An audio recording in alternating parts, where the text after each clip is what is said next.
Worked as a consultant with DSB over the past 5 years, and he's going to talk to us today about future skills development. I'm very, very grateful for Richard flying over from Saudi, but for his weekend, and thank you very much, Richard.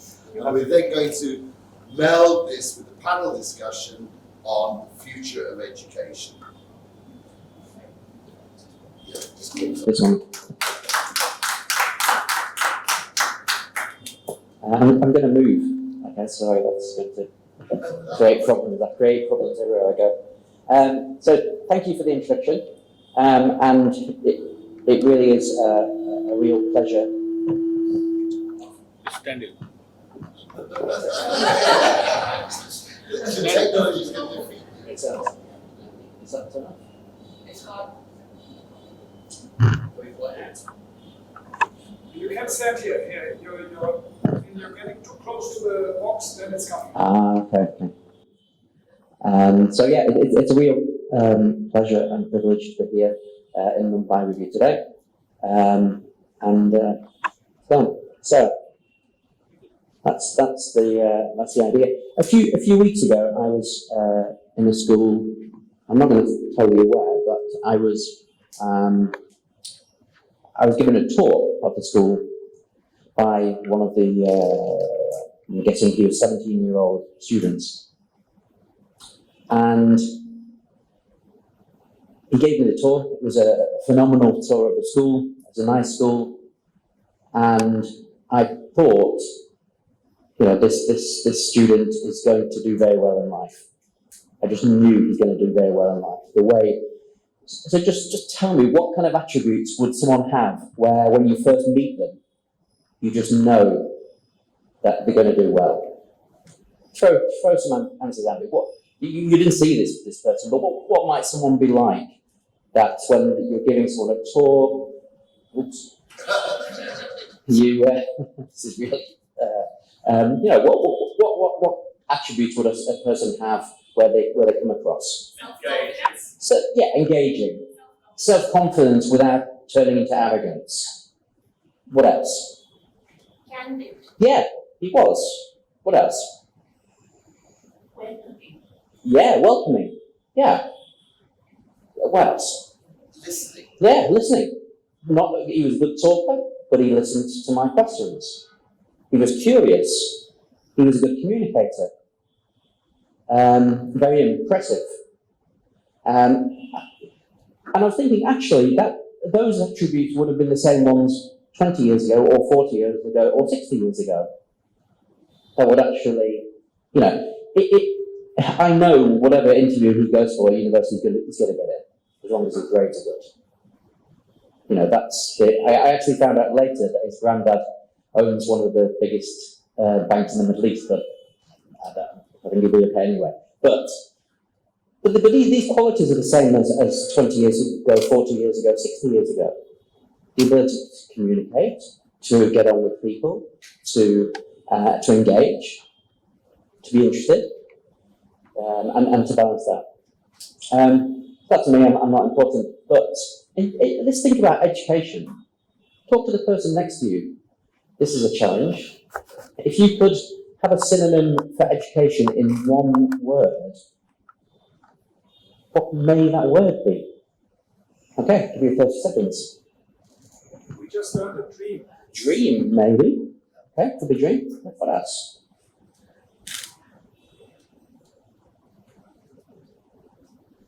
What else? What's the point of education? I always say learn. Learning? Oh, This is I was in trouble every day at school because I can't sit still. But that doesn't mean I can't learn things. Okay, learning for a dream. What else? What am I? Question. Yeah, nice questioning. Yeah, and the one I often think is discernment. It's knowing what's worth knowing. And all these things are part of that questioning and being curious and making judgments and values and all these kind of things. So this is education. Hey, 168. What's special about that number? That's the answer. What's the question? 168, come on. What's the question? there's lots of questions. What could the question be?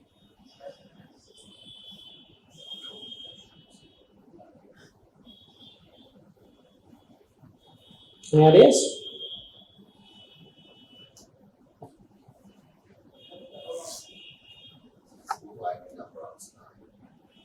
Yeah. Hours in a week. It's a very important number. It's a very important number. Because we all are the same. Doesn't matter who you are, what age, where you come from, we all have that. And that links into the concept of opportunity cost. This is not an economics lecture, you'll be glad to know, and I wouldn't be qualified to give it. But whenever we do something, we can't do something else. If we choose to spend an hour looking at cats on Instagram, then that's an hour the cost of that is, we didn't read a book, or we didn't do our homework, or we didn't write the essay. That's the cost. There's always a cost. We can't just pile more and more things into schools to deal with the future. We have to be selective. So the opportunity cost. And it's hard when a good school wants to be even better. That's hard. Because they have to stop doing some good things and do even better things. And that's hard because people have emotional attachment to the things that they brought in the first place. But that's the reality. We can't just keep doing more and more things.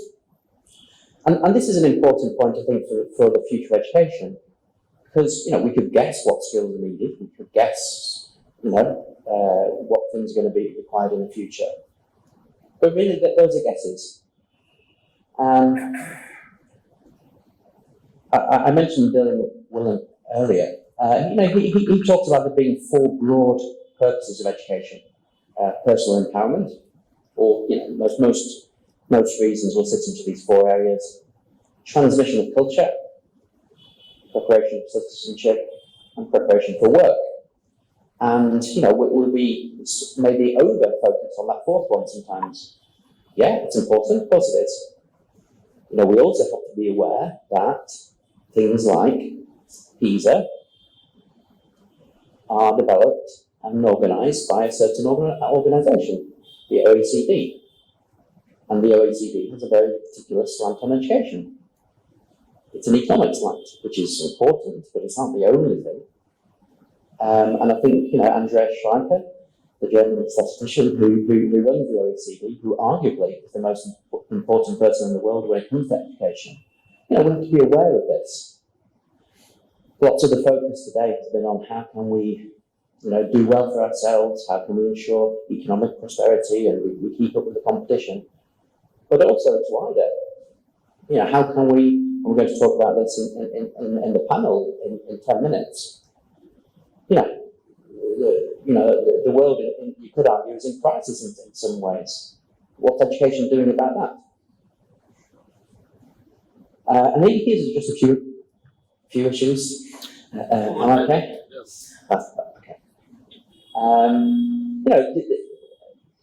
These are just some big issues about education generally. Is it about social justice or national efficiency? In the past, the dominant thinking has been that, if you have national prosperity, then justice and social cohesion will follow from having a highly skilled workforce, which attracts employment from global organisations. Again, a very economic perspective on education, but this is challenged by globalisation. And this is interesting. We've heard about AI a lot. Previously in history, forces inhibiting change have counteracted open-ended change. And that's changed a lot. So there's change has always been measured. It's always happened. Yeah, if you were the biggest horse seller in Detroit 100 years ago, you would have been very rich and then suddenly very poor. Things have always changed. But now the forces counteracting the open change are different. There are no rules. Has anyone seen the television series Succession? Yeah, series 2 in episode 3, they all go to Hungary. And there's a kind of a famous incident, but he says there are no rules, and maybe that's true. And this is important. This is contrary to the message that the OECD give, but the demand for knowledge workers is not kept up with the supply. So we have credential inflation. We have more people with master's degrees and diploma, doctorates and all sorts of things. Is it for the knowledge, or is it just for an individual competitive advantage? So finally, and I think this point links to the panel, third kind talked about education gives individuals both the means to life and the meaning of life, and it should guard against egoism and self-interest. So having that broader perspective of it's not just about, we're not just about educating the next generation of selfish bankers. People who are teachers, we didn't go into the profession to do that. There's something much bigger than that. It'd be quite easy to do that, but it's something bigger than that. This is a big summary. I've been in the game 30 years. I've been head of a few schools, and I've lived in 8 countries, and I've worked in tens and tens of different countries. And I think these are maybe the 2 biggest issues that we can draw on. The first one is consistency. Interestingly, I don't think, maybe it's happened, but I didn't hear it. But I've not heard the term hard work mentioned much today. Maybe it has. You missed the showcase because it was mentioned earlier. Was it? Exactly. So I'm glad. It's hard work. Sometimes it goes out of fashion, and I'm not talking about things going out of balance. But if you work hard, you get places. That's a message that students need to have. And consistency.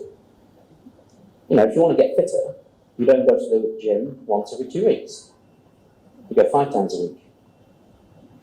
And you do that, and after a few months, you are fitter. That's no secret. So consistency is a big indicator of success. However, in the 3 schools that I was ahead of, I knew a lot of parents. Not everyone trusted me.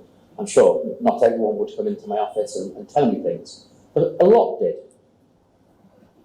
And you get to know a lot of things when you're head of a school. At any one time, there were over 100 teachers. There would be issues that the teachers would tell you about, maybe health or family or things.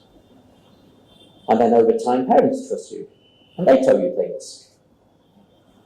And I would say one of the biggest problems, or the biggest common denominator for when either students had issues, or parents had issues, or teachers had issues, apart from health issues that you could do nothing about. But apart from that, I think, and this is my own opinion, and I could be totally wrong, so many of those issues boil down to the feeling of people not feeling that they're enough. Either messages from their parents or their teachers or their peers that they weren't enough, and they had that, lack of deep down belief that they could do things. They were never quite enough. And so, although with our own children, students, friends, we want to encourage consistency. Of course you do. If you go to the gym when you don't feel like it, and you do that lots of times, you get fitter. But also, we can't be too harsh on ourselves. If we have a bad day, so what? That's not going to destroy anything. So I think, whereas on one hand we do need to encourage consistency in approach to things, on the other hand we do need to be kinder to ourselves sometimes as well, because that's some things. We've talked about what skills are going to be necessary. Who knows? The technical skills we don't know. AI is changing virtually every week. The it's amazing now. And to give it a bit of context to what I do in Saudi Arabia, two of the biggest projects I'm involved in. One is developing Arabic language teaching. So we've made massive progress in making, basically, students love now learning Arabic more than they used to do, because the lessons are more active, there's more active learning, and that's a good thing. And one of the other projects is a big teacher training development project and a leadership project.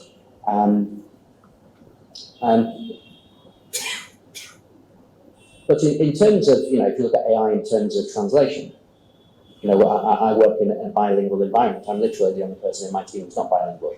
I have a translator, and we have all sorts of tricks to make sure that there's equal access to everything in English and Arabic. But now the AI is unbelievable. You can put me on a screen, and it's like I'm talking Arabic. It's incredible. And of course, these are good things for communication. What behaviours though? What values?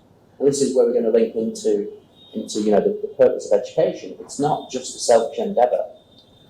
What are the values that are needed?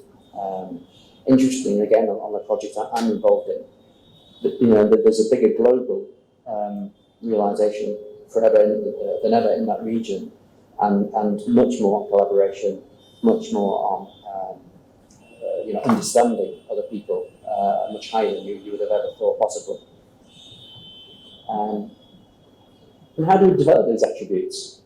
There was one of the sessions I was with Cami earlier, and she was talking about skills, assessing skills.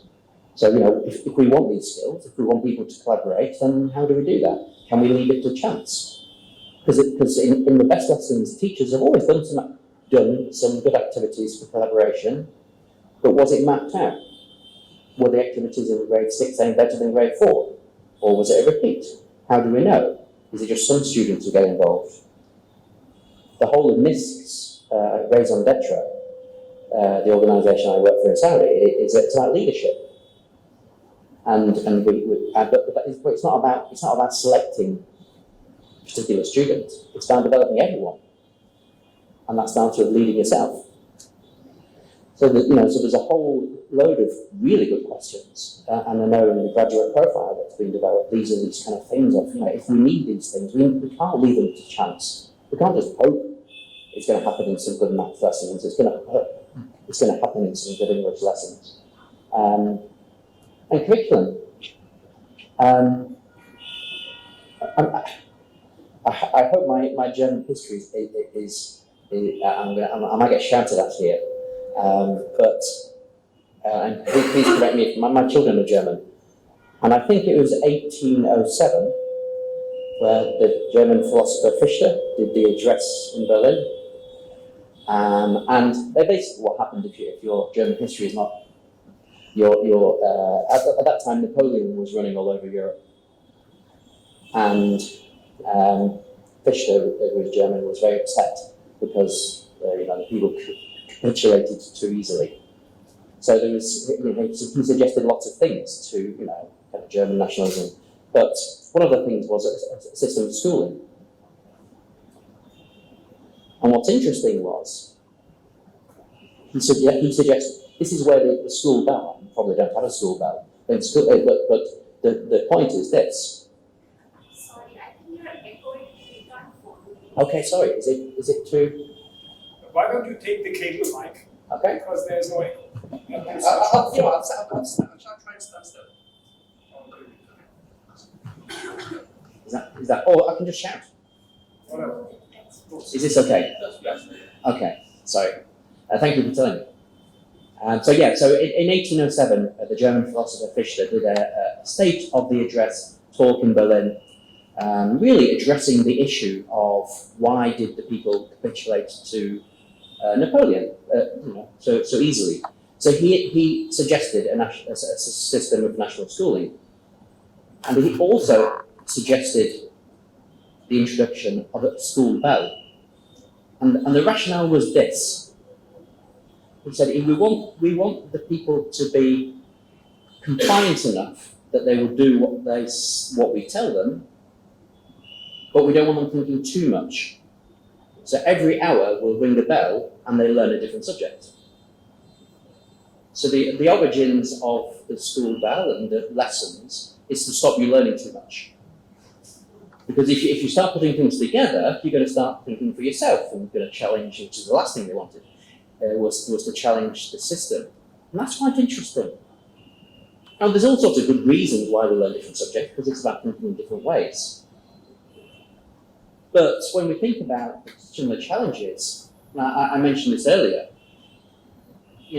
a great written curriculum taught badly is worse for young people than a bad written curriculum taught well.